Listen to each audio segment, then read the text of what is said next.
Rikers Island is notorious for its harsh conditions, including violence between inmates and involving guards.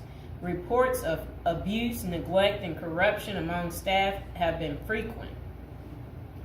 The treatment of inmates with mental health issues has been a particular concern, with critics arguing that the facility is ill-equipped to handle such cases appropriately. Likewise, the treatment of juvenile inmates is a subject of controversy. There have been calls for more appropriate handling in the facilities for young offenders. Numerous lawsuits and human rights investigations have targeted the conditions at Rikers Island, often focusing on issues like solitary confinement, the use of force by guards, and the prolonged detention of inmates awaiting trial. Now would be a good time to like the video, to subscribe.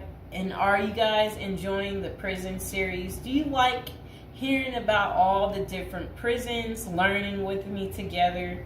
If so, go ahead and comment below. So, when visiting Rikers, journalists in prison reforms discovered temporary holding cells described as covered with rotten food, urine, and feces and blood. Inmates were using plastic sheets for blankets and cardboard boxes for beds.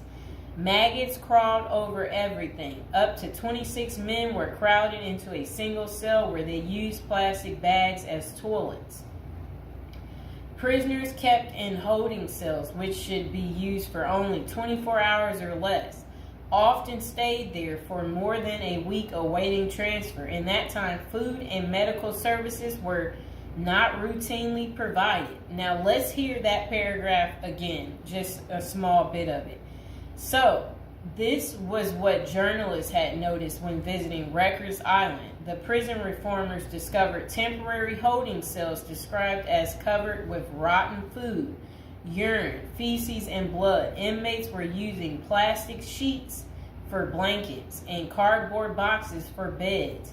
Maggots crawled over everything. Up to 26 men were crowded into a single cell where they used plastic bags as toilets. That does not sound good, does it, people?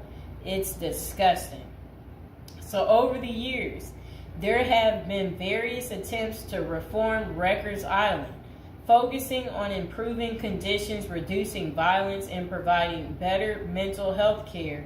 Amid mounting pressure, activists and political leaders have urged the city to close Rikers Island.